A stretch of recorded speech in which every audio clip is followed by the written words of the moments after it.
안녕하세요. 성경을 온전히 알도록 도와드리는 성경의 온도 이재균 전도사입니다.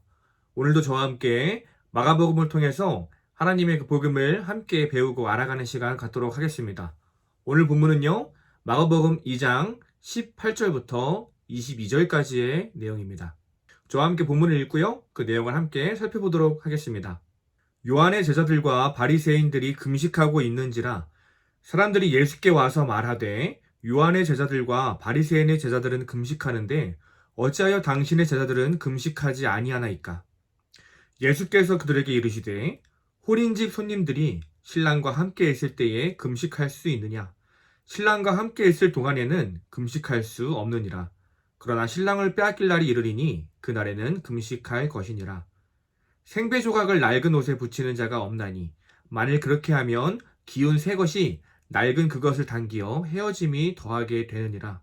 새 포도주를 낡은 가죽 부대에 넣는 자가 없나니 만일 그렇게 하면 새 포도주가 부대를 터뜨려 포도주와 부대를 버리게 되리라. 오직 새 포도주는 새 부대에 넣느니라 하시니라. 아멘. 몇 주 동안 마가복음을 살펴봤는데요, 사실 패턴이 비슷합니다.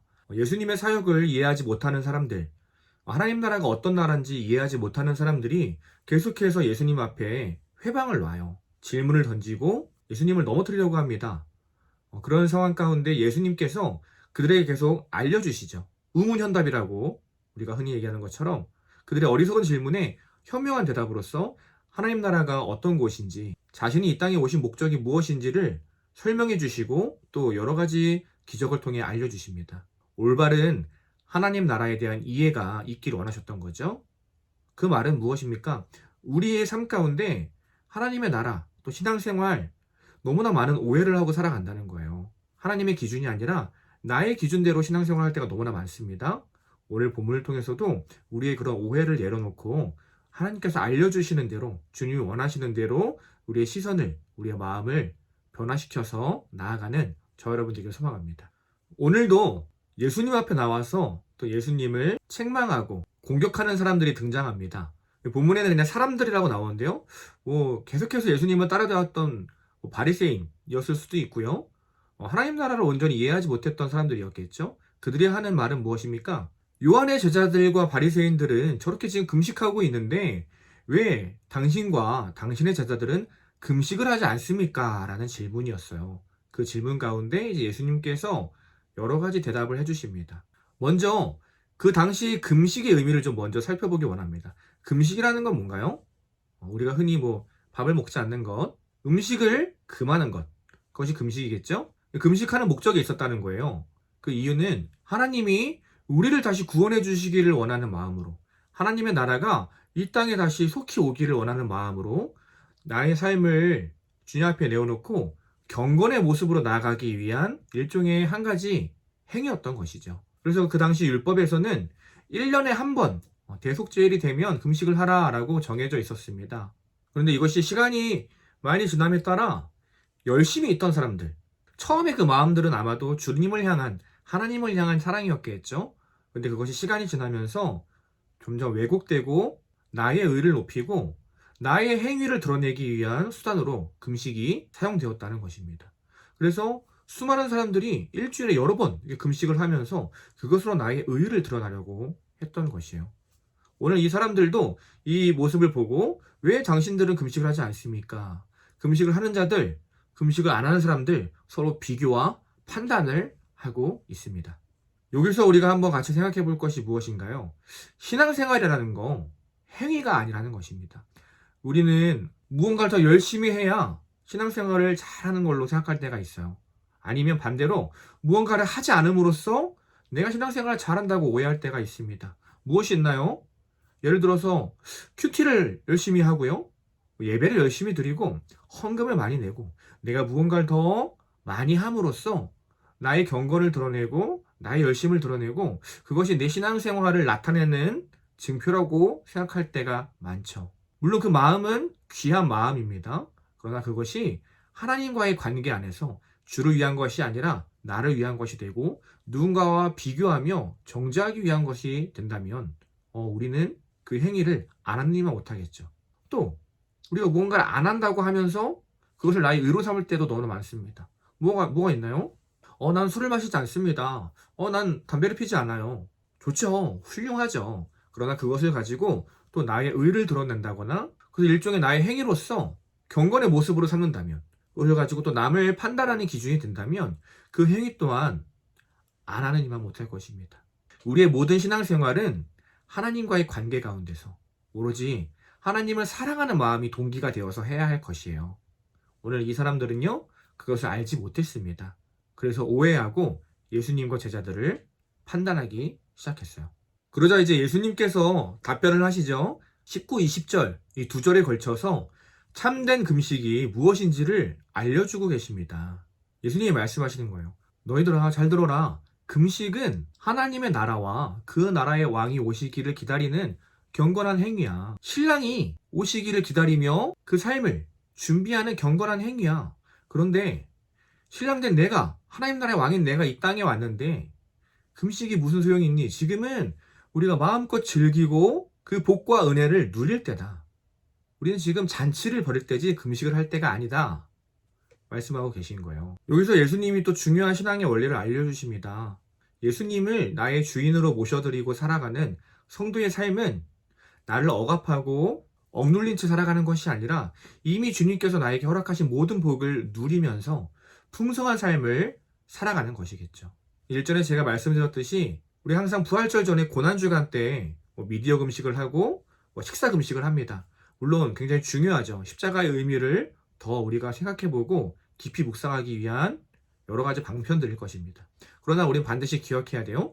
예수님께서는, 하나님은 우리의 금식 기도도 기뻐 받으시지만 우리의 폭식 기도도 기뻐 받으신다는 거예요. 우리 신앙생활이 억눌린 채 살아가는 것이 아니라 하나님의 자녀로서 이미 내 삶의 주인으로 오신 예수님, 나의 신랑 되신 주님, 그 주님과 함께 이 땅에서 천국의 삶을 살아가는 그 삶, 그것이 바로 성도의 삶임을 항상 기억하며 눌리기보다 누리며 살아가는 삶이 우리에게 필요할 것입니다. 그것이 바로 복음이겠죠? 그 은혜를 누리고 살아가는 저와 여러분 되기를 소망합니다. 오늘 예수님께서 그 이야기를 또 해주시는 거예요. 그리고 이제 마지막 21, 22절에서 또 두 가지 비유를 통해서 하나님 나라의 원리를 설명해 주십니다. 우리가 잘 아는 비유가 있죠? 새 포도주를 새 부대에 넣어야 한다. 우리가 흔히 많이 쓰는데 오늘 이 본문에 등장하는 비유입니다. 어떤 의미인지 한번 살펴볼까요? 두 가지 비유를 얘기하세요. 첫 번째는 생배 조각을 낡은 옷에 붙이는 자가 없다. 왜? 낡은 옷에 생배 조각을 붙이면 그 장력 때문에 낡은 옷들이 다 망가지고 헤어지지 않겠느냐. 그리고 두 번째 비유죠. 새 포도주를 낡은 가죽 부대에 넣는 자가 없다. 아무래도 새 포도주기 때문에 발효가 막 일어날 거 아니에요. 낡은 가죽 부대는 이미 다 헤어져서 그 새 포도주를 감당하지 못한다. 터져버린다. 새 포도주는 굳어버린 낡은 가죽이 아니라 말랑말랑한 새로운 가죽 부대에 넣어야 된다. 그래야 터지지 않는다라고 이야기해주고 계시는 것입니다. 두 가지 얘기를 하셨는데 이 두 가지 비유의 원리가 동일합니다. 무엇인가요? 바뀌어야 된다는 거예요. 굳어버린 상태로, 이미 헤어진 상태로는 새로움을 받아들일 수 없다는 것입니다. 무슨 얘기예요? 이미 이 땅 가운데 하나님 나라가 임했다. 너희들에게 복음이 임했는데 내가 너네들의 삶 가운데 주인으로 왔는데 너희의 마음이 변화되지 않고서는, 너희의 생각이 변화되지 않고서는 아무 소용없다. 터져버릴 뿐이다. 말씀하고 계시는 거죠. 우리는 이미 마가복음을 통해서 계속 살펴봤어요. 예수님이 어떤 일을 하셨습니까? 귀신을 쫓아내고 병든 자를 고치셨습니다. 그리고 수많은 죄인들이 구원받는 모습들을 우린 봤어요. 어떤 이야기인가요?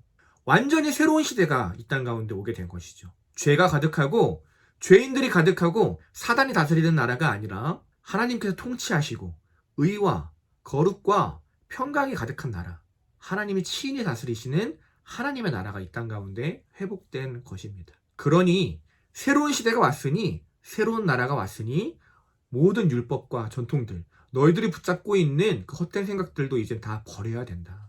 내려놔야 된다. 우리에게 말씀하고 계시는 것입니다. 이것이 단지 2000년 전에 바리새인들에게만 해당되는 말일까요? 아니요. 우리에게도 하시는 말씀이겠죠. 이미 하나님께서는 예수님을 우리의 주인으로 보내셔서 지금도 우리의 삶을 다스려가고 계십니다. 그런데 아직도 나는 구원받은 자로서의 삶이 아니라, 하나님 나라의 백성으로서의 삶이 아니라 옛세대의 사람처럼 살아가고 있지는 않나요? 무언가 행위를 함으로써 나의 신앙을 증명하려고 하고, 반대로 내가 무언가 행위를 이루지 못했다면 내 신앙이 너무나 부족한데, 나 스스로 정죄하고 하나님 앞에 나아가지 못하는 그런 어떠한 행위주의, 율법주의 신앙으로 우리 빠져있지 않습니까? 또 이미 주님께서 우리에게 모든 걸 허락하여 주셨는데, 우리를 구원하시고 모든 복을 허락하여 주셨는데도 불구하고 무언가를 더 얻으려고 애쓰며 살아가고 있지는 않나요?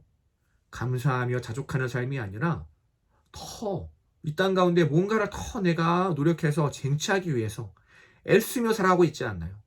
이미 복음을 주셨는데 또 다른 복음을 갈구하며 살아가고 있지 않습니까? 그런 우리들에게 오늘 말씀하시는 거예요.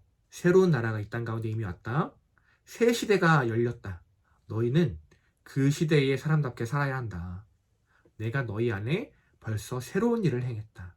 성도는 옛사람의 모습을 벗어버리고 새 사람의 모습으로 하나님 나라의 백성답게 살아가는 사람이다. 오늘 우리에게 말씀해주고 계십니다. 네, 오늘 본문 한 문장으로 요약을 해볼까요? 이렇게 요약할 수 있을 것 같습니다. 예수님이 오심으로 우리에게 새로운 삶이 시작되었다.